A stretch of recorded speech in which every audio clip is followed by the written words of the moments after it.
This is super important to find your literature gap. So now that you have a clear research question, it's time to go into the literature. Now you're going to start looking at the research papers that are related to your outcome and your exposure. So in our example, you're actually going to start looking at papers that talk about how diabetes impact this, or how cardiovascular disease is impacted by X. And in your research question, you should really think about how does X impact Y in Z population. You're going to look at papers that look at the exposure and then some other outcome related to your outcome, and then at the outcome you're interested in and how it is impacted by some other exposure other than the one you're interested in.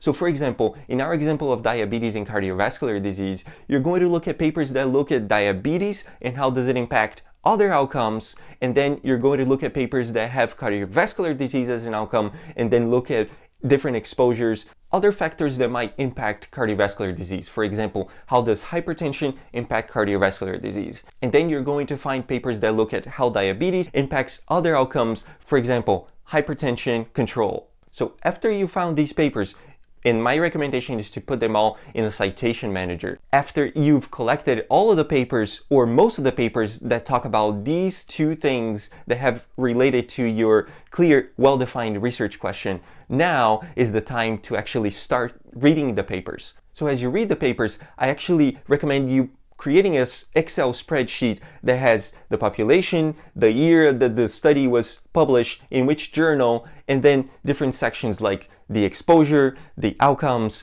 any research gaps. And this is really the key portion here. So a research gap is really talked about in the papers in terms of the limitations. So authors, when they write their papers, actually talk about what are the limitations in their studies. These are things that their studies actually don't answer just yet. And this is super important to find your literature gap.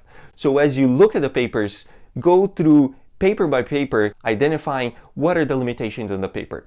And this is really where it is the key to find your research gap. So the authors may talk about our paper does X, but future research is needed to answer this other question. Or they may say something along the lines of, our paper actually answers this, but we don't address this. So this is another way of finding the literature gap.